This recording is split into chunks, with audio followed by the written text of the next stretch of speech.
जिनके पहले ही गीत ने तहलका मचा दिया।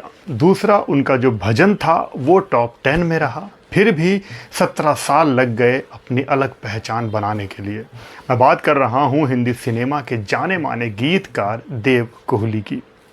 22-23 साल की उम्र में देव कोहली मुंबई नगरी में आ गए। थोड़ा सा स्ट्रगल किया और उसके बाद शंकर जयकिशन का साथ उनको मिल गया। शंकर जयकिशन अपनी आने वाली फिल्म लाल पत्थर के संगीत पर काम कर रहे थे। तब शंकर जयकिशन जी ने देव कोहली को एक धुन बनाकर दी और उनसे कहा कि तुम इस धुन पर गीत लिख पाओगे। ये धुन वाली बात देव कोहली के लिए एकदम नई थी। उनको इस बात का इल्म नहीं था कि धुन पर क्या कैसे लिखा जाता है। उसके बाद शंकर जयकिशन देव कोहली की उलझन समझ गए और उनको गाने की सिचुएशन बता दी। यहाँ पर आपको एक गीत लिखना है। लंच का वक्त था और देव कोहली उस वक्त शंकर जयकिशन के म्यूज़िक रूम में ही थे। सब लोग लंच पर गए और देव कोहली इस गाने को लिखने की तैयारी में लग गए।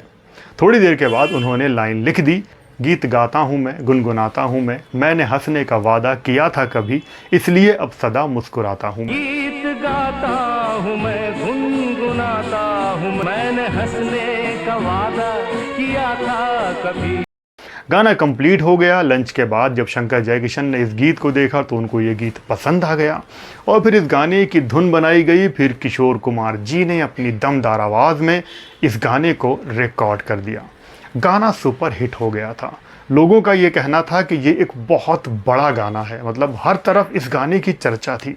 लेकिन तारीफ़ किसकी हो रही थी? किशोर दा की, शंकर जयकिशन की। लेकिन देव कोहली को कोई नहीं जानता था। उनके गाने को सब पहचानते थे, उनको कोई नहीं पहचानता था। फिर वक्त गुजरा। 2 साल के बाद एक और फिल्म रिलीज़ हुई, खून खून। इसमें देव कोहली ने एक और शानदार गीत लिखा, बल्कि इसको हम भजन कह सकते हैं। माटी के जलते दीपक की जोत तो एक दिन बुझ जानी है। माटी के जलते दीपक जोत तो एक दिन बुझ जानी। इस गाने को अपनी मधुर आवाज़ से सजाया सिंगर मोहम्मद रफ़ी साहब ने और ये भजन भी बहुत पॉपुलर रहा था। उस ज़माने में टॉप 10 में इस भजन की गिनती होने लगी थी। लेकिन फिर बात वही कि इस गीत की तारीफ़ हुई, रफ़ी साहब की तारीफ़ हुई और म्यूज़िक डायरेक्टर विजय सिंह जो कि उस ज़माने में नए थे उनकी तारीफ़ हुई। लेकिन देव कोहली को तब भी कोई नहीं पहचान रहा था। तो 1973 की तो ये फिल्म रही। उसके बाद साल 1975 में एक और फिल्म आई, सलाखें। इसमें भी देव कोहली ने एक शानदार गीत लिखा जिसको गाया सुलक्षणा पंडित और हेमलता ने। गाने के बोल थे, चल चल कहीं अकेले में।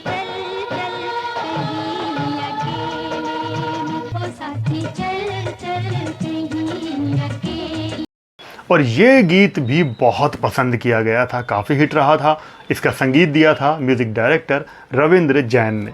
लेकिन बात वही थी कि देव कोहली को वो पहचान नहीं मिली। साल 1978 में उनकी कलम से एक और गीत निकला जिसको मोहम्मद रफ़ी साहब ने गाया। फिल्म थी कॉलेज गर्ल।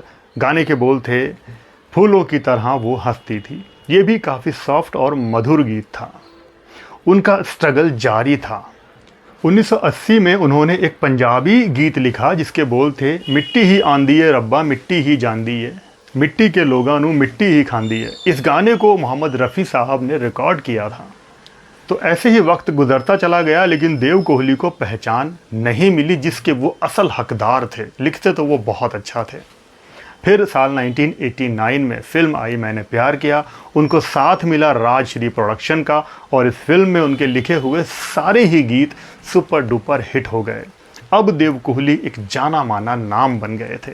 उसके बाद तो देव कोहली ने फिल्म हम आपके हैं कौन, हम साथ साथ हैं और बहुत सारी फिल्मों में 90s के दौर में उन्होंने बहुत शानदार, बहुत ज़्यादा गीत लिखे और अपनी एक अलग पहचान बनाने में कामयाब हो गए। इस तरह से करीब 17-18 साल की मेहनत के बाद उनको फिल्म मैंने प्यार किया से कामयाबी का असली स्वाद चखने को मिला। उनकी आखिरी फिल्म की बात करें तो उन्होंने फिल्म रज्जो में आखिरी बार गीत लिखे थे। 3 को देव कोहली हम सब से जुदा हो गए थे। तो ये इन्फॉर्मेशन आपको कैसी लगी मुझे ज़रूर बताइएगा। देव कोहली का आपको कौन सा गीत पसंद है वो भी बताना। तो रेट्रो शावेज के यादों के रूहानी किस्से में आज बस इतना ही। वीडियो पसंद आया हो तो वीडियो को लाइक शेयर कर देना, चैनल पर नए हो तो सब्सक्राइब कर लेना। आप लोग अपना बहुत बहुत ख्याल रखें और देखते रहें रेट्रो शावेज। जय भारत, जय हिंद।